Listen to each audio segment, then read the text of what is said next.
প্রতিনিধি চায়, তার কাজগুলো করার জন্য সে একজন নেতৃত্ব খোঁজে, সেটা কোনো মতেই সম্ভব হবে না।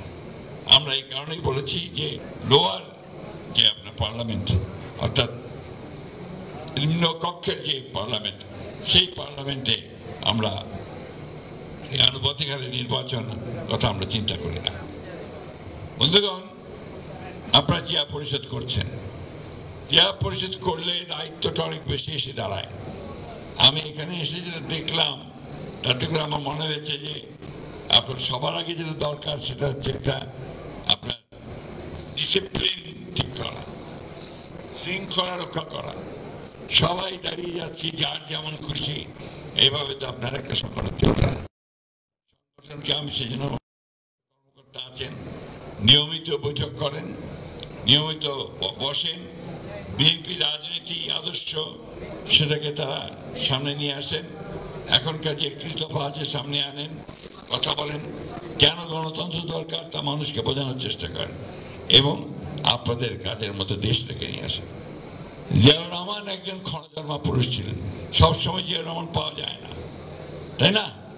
প্রতিদিন কি আর জিয়াউর রহমান জন্মায় না। জিয়াউর রহমান একবারই আসে, এবং এসেই উনি যে সমস্ত কাজগুলো করে গেছেন, আমাদের সামনে যে দৃষ্টান্ত স্থাপন করেছেন, সেই দৃষ্টান্তগুলোকে সামনে নিয়ে আমাদের এগিয়ে যেতে হবে। সবার সততা, অনেস্টি, সততা ছাড়া বিএনপি কিন্তু আপনার জনগণের কাছে দাঁড়াতে পারবে না। আজকাল পত্র পত্রিকা খুললে যেখানে দেখবেন বিভিন্ন রকম খবর আসে, এই খবরগুলো বিএনপির সঙ্গে যায় না, এই খবরগুলো জিয়া রহমানের সঙ্গে যায় না। সুতরাং অবশ্যই বিএনপি যারা করবেন, যারা জিয়া রহমানকে অনুসরণ করবেন, সবার আগে নিজেকে সৎ হতে হবে, এবং তারপরে যে দেশকে ভালোবাসা, সেই কাজগুলোকে সামনে নিয়ে আসতে হবে।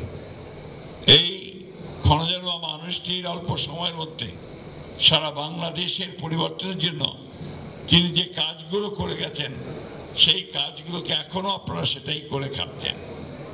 এই গার্মেন্টস যদি উনি তৈরি শুরু করতেন, তাহলে রেমিটেন্স আপনাদের আসতো না, আপনার সেই বৈদেশিক মুদ্রা আপনারা পেতেন না, আর লক্ষ লক্ষ মেয়েদের যে কর্মসংস্থান, সেই কর্মসংস্থান হতো না।